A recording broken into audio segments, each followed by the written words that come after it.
Serial पारो संग देव के आने वाले एपिसोड में दर्शकों को एक ऐसा मोड़ देखने को मिलेगा जिसकी किसी ने कल्पना भी नहीं की होगी।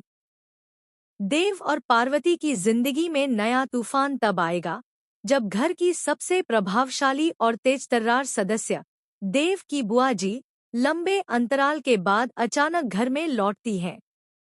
उनका वापस आना ही अपने आप में हंगामे की चेतावनी जैसा होता है, लेकिन असली झटका तो तब लगता है जब वह पार्वती को देखती हैं।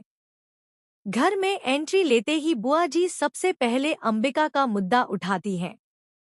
नलिनी के पापा ने अंबिका पर जो अरेस्ट वारंट जारी करवाया था वह उनकी मौजूदगी में जैसे हवा हो जाता है।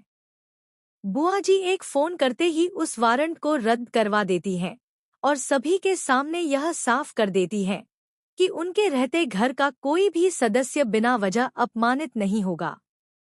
इस कदम से पूरा परिवार समझ जाता है कि बुआ जी अब भी उतनी ही सख्त, सीधी और असरदार हैं जितनी पहले थी। लेकिन समानांतर चल रही देव और पार्वती की कहानी इस समय घर की असली धड़कन बन चुकी है।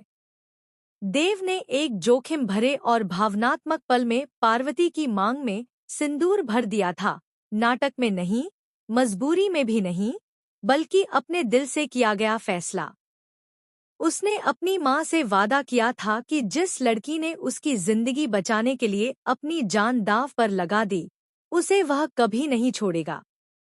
यह वादा ही उसे पार्वती को पत्नी के रूप में घर लाने की हिम्मत देता है।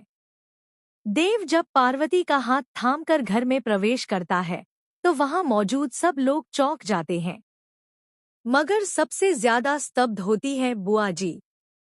उनकी आंखें फैल जाती हैं और वह तेज आवाज में पूछती हैं, देव, यह लड़की कौन है और तुम इसे इस घर में बहू बनाकर क्यों लाए हो?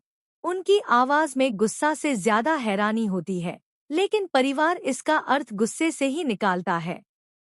ऐसे में अंबिका आगे बढ़कर बात संभालने की कोशिश करती है। वह बताती है कि देव ने अपने पिता द्वारा स्थापित उसूलों और संस्कारों का पालन करते हुए पार्वती के साथ शादी की है। अंबिका यह जताने की कोशिश करती है कि सब कुछ रीति रिवाज और जिम्मेदारी के तहत हुआ है, लेकिन बुआ जी की सख्त निगाहें साफ संकेत देती हैं कि वे इस स्पष्टीकरण से बिल्कुल संतुष्ट नहीं हैं। तभी देव सभी को रोकता है और गहरी सांस लेते हुए असली सच सामने रखता है। एक ऐसा